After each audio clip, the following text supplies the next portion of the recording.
Welcome to the Dice Tower, a video podcast about board games and the people who play them.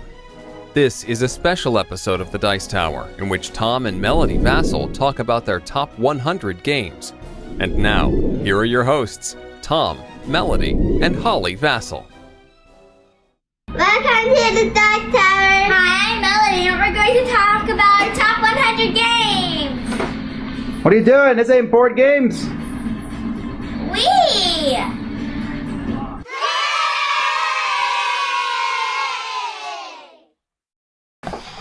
like this game because you're trying to get as many ducks as you can. And you're not trying to get... Bruce. Yes. The doggy. Let's look at the game itself. Basically, the game is made up of a deck of cards, and on your turn, you turn over a card. Now, you can keep that duck that you've turned over. You can turn over another duck. And each time, you can stop or keep going. But if you ever get Bruce, everyone at the table has to shout, Bruce! And you don't get any ducks. Or, if you don't get Bruce, you can keep going. But if you ever get two ducks that are the same suit, wow, what a good... Then all the cards that are between those two suits are swept away and you don't get them and your turn is over. You're trying to get as many cards of different suits as you can and you'll score the highest card in each suit. A pretty simple game. It's a game of pushing your luck. One that I enjoy, and everybody shouts saying Bruce, because when you do get Bruce, you lose your cards, but you get to roll the Bruce die, and then but before you roll it, you're going to try and steal cards from someone else, so you say how many cards you're going to steal. So let's say I say I'm going to steal 2 cards, and I'm going to have to roll a 2 or higher. Alright, how do you like all that in and out there with seeing the dice? Anyway, it's a fun game, most kids can play it, and it plays very quickly. I like it a lot, and it's fun to play with Melody.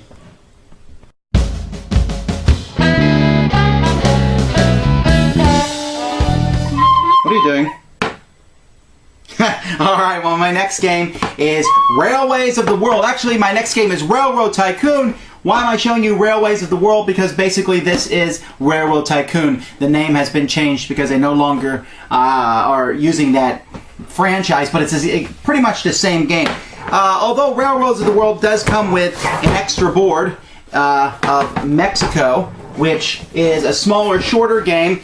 It's okay, but basically the game is the same one. With the same great components, with all the different plastic trains, really nice engine cards, these really cool, unwieldy brown bits that players use to put on empty cities, which to me add a lot of thematic appeal to the game. Railroad Tycoon has dropped down a bit since it's been on my previous lists, mostly because Steam has come along. However, Railways of the World may go back up, not just because of how enjoyable. I mean, it's a huge board, but I have Railways of Europe now too, and the Mexico map, but also because the new Railways of England has come out with a stock share system, and that adds a lot of variety to this game. I don't know.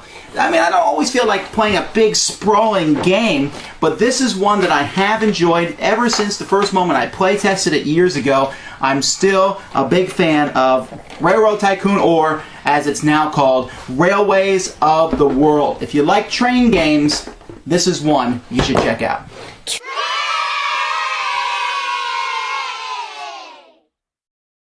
I like this game because you're trying to get the ducks away from the doggy duck. Right, the game comes with a whole bunch of, well, 6 of these ducks. I happen to have more of them. And what you're doing is you're putting these ducks in the bathtub. And the bathtub is made up of a board that's made up of several of these with different parts of it. And then players are putting a programmed card telling their ducks where to go.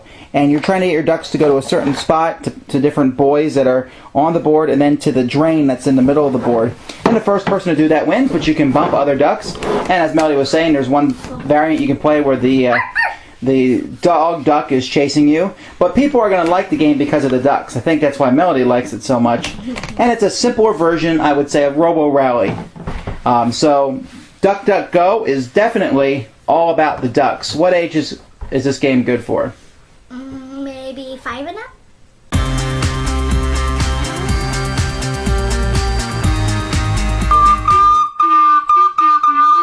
Alright, my next game is Through the Ages. I love the Civilization computer game, Sid Meier's Civilization, and Through the Ages does a good job at bringing that to life. It's a small box, and probably if it had spectacular components, which it doesn't, but if it did have spectacular components, it could probably be in my top 20 easily. But as it is, I really enjoy it, even though this kind of looks bland. The whole idea of building your civilization with these cubes and discs comes into play mostly because of these cards. And players have so many actions that they can take on their turn. Are you going to increase your military? Are you going to put effort into production or getting grain to help your troops out?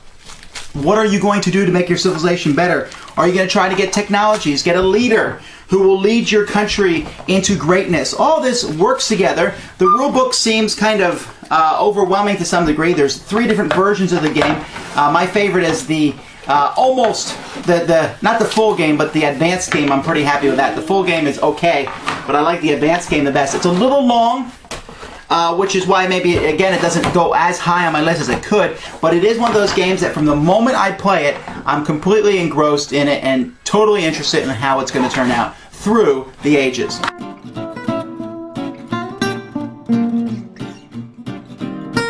I like this game because they're trying to ring flamingos.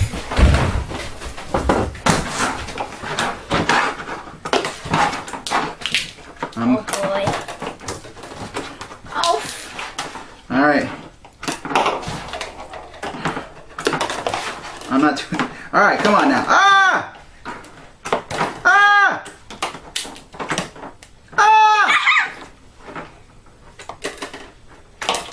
Woo!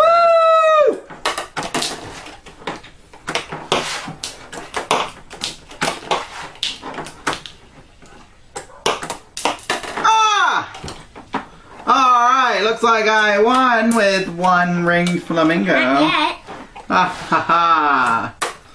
But anyway, in this game, what you're trying to do is ring the flamingos and not ring the crocodiles.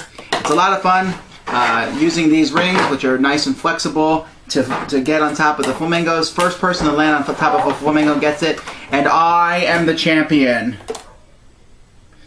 Anybody can play this game.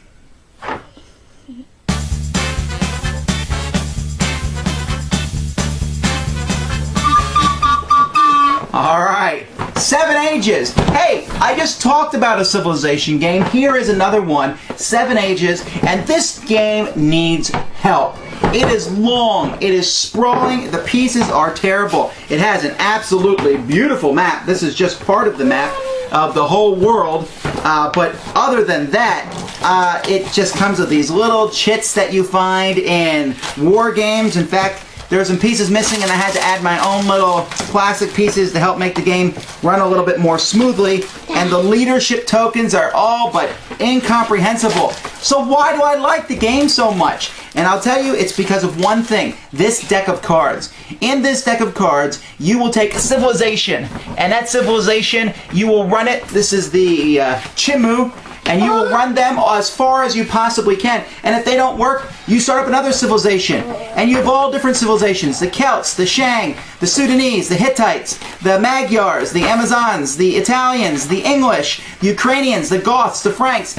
But each card is not just a civilization. It's also wonders of the world. It's also special effects that you can play on other people. They're powerful cards that you can trade with one another. If you want the complete civilization experience, this is that game. It takes forever to play. It's the longest game that I have that I will tolerate playing. Maybe Twilight Imperium can be longer, but for the most part, this game is the longest game, and yet I still like enjoying it because if you don't put all your hopes and dreams in one civilization. You have multiple civilizations, and if one of them fails, maybe the other ones will do well. And each civilization has different goals. There's just so much variety and so much going on that it's at the high tier of my complexity level that I enjoy, but every once in a while, I gotta see the whole world. Alright, looks like the Dice Tower girls are preoccupied for now, so we'll get back to you later. Thanks so much for watching the Dice Tower. Until next time, I'm Tom Vasel. I'm Melody. And I'm Hattie. See you next time. Thanks for joining us today. For more written, audio, and video reviews, as well as the #1 board game podcast, check out the website at www.thedicetower.com. Until then, this is Eric Summerer, and you've been watching The Dice Tower.